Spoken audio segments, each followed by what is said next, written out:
Kan we nog een beetje nader staan? Weet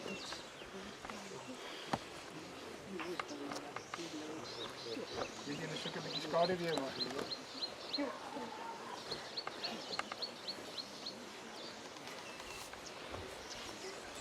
Kom eens buig ons hooflik. Dierbare Here, die finale oomblikke wanneer ons Harry se oorskot in die aarde toevertrou. Weet ons en u weet daar's baie hartseer. Maar mag die God van alle vertroosting elke familielid baie, baie naby wees asseblief. Ons bid in Jesus se naam. Amen. En ook ek vir die boodskappe van Paulus lees en ook van Johannes die geliefde apostel. Paulus skryf in 1 Korintiërs 15 vers 51 tot 54. Kyk, ek deel jy verborgenheid mee. Ons sal nie almal ontslaap nie. Hy sê ons gaan nie almal dood wees as Jesus kom nie. Maar ons sal almal verander word. In 'n oomblik, in 'n oogwink by die laaste bassein, want die bassein sal weer klink en die dode sal onverganklik opgewek word en die lewendes sal verander word. Want hierdie verganklikheid moet met onverganklikheid bekleed word. En hierdie sterflike moet met onsterflikheid bekleed word. En wanneer hierdie verganklike met onverganklikheid bekleed is, en hierdie sterflike met onsterflikheid bekleed is, dan sal vervul word wat geskrywe is, die dood is verslind in die oorwinning. En dan Openbaring 21 vers 1 tot 4. Skryf Johannes die geliefde apostel, ek het 'n nuwe hemel en 'n nuwe aarde gesien. Want die eerste hemel en die eerste aarde het verbygegaan. En die see was daar nie meer nie. En ek Johannes het die heilige stad, die nuwe Jerusalem sien neerdal van God uit die hemel, toeberei soos 'n bruid wat vir haar man versier is. En ek het 'n groot stem uit die tabernakel hoor sê, kyk, die tabernakel van God is by die mense. Hy sal by hulle woon en hulle sal sy volk wees. En God sal altyd by wees as hulle God. En dan die goeie nuus is, God sal al die trane van hulle oë afvee. Daar sal geen dood meer wees nie. Ook droefheid en geween en moeite sal daar nie meer wees nie, want die eerste dinge het verbygegaan. In sy almag en liefde het die Here toegelaat dat Harry van sy aardse bestaan losgemaak is. Dat hy ontslaap het. Hy is verlos van die hartseer en die pyn, die teleurstellings van hierdie wêreld. Hy rus nou in die slaap totdat Jesus kom. En daarom vertrou ons nou sy oorskot in die aarde toe. Want God se woord sê, stof is jy en tot stof sal jy terugkeer. En terwyl ons dit doen, doen ons dit met die wete dat die lewe en die dood in die hande van ons hemelse Vader is. Dat hy die ewige lewe sal gee aan die wat hom lief het en hom op die pad gevolg het, die weg wat hy gebaan het.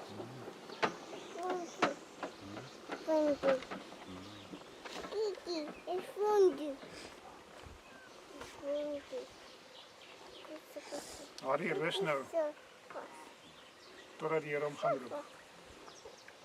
En mag ek en jy die keuses wat vir ons gegee is, dieselfde keuse maak. Hy het sy swakheid, hy het sy ongeduld, hy het sy haastigheid,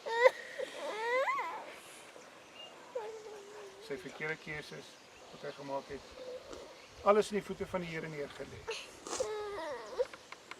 En hy wag vir die roepstem van Jesus. Mag dit met elkeen van ons gebeur. Dierbare Here,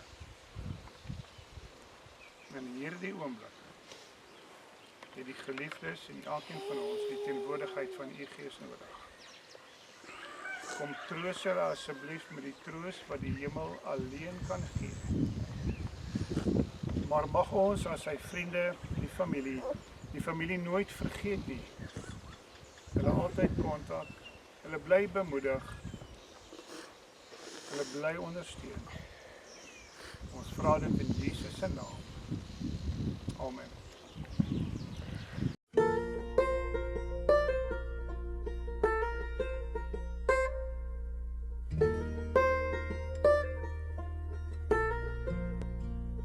Morning brings a gentle rain, wash all sins of yesterday.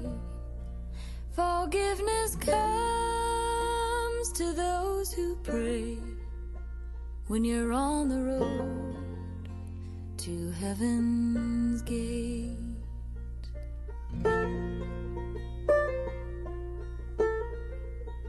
You can wander high, you wander low. Beware of the devil, for he'll steal your soul. Tempt you with doubt and test your faith to keep you out of heaven's gate. What once was lost can still be found after the storm. Light will shine down to bring us peace and guide the way over the hill towards heaven's gate.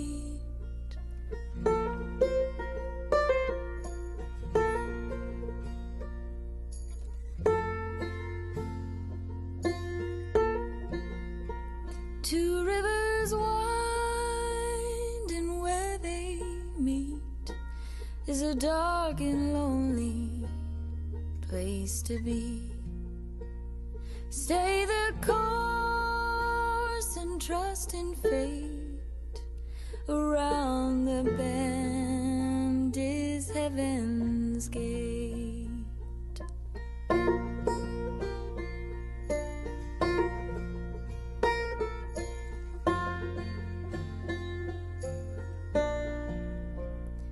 We're all searching for the key, and it's right there for us to see. Our mothers prayed we'd find our way, and our hearts would fly through heaven's gate.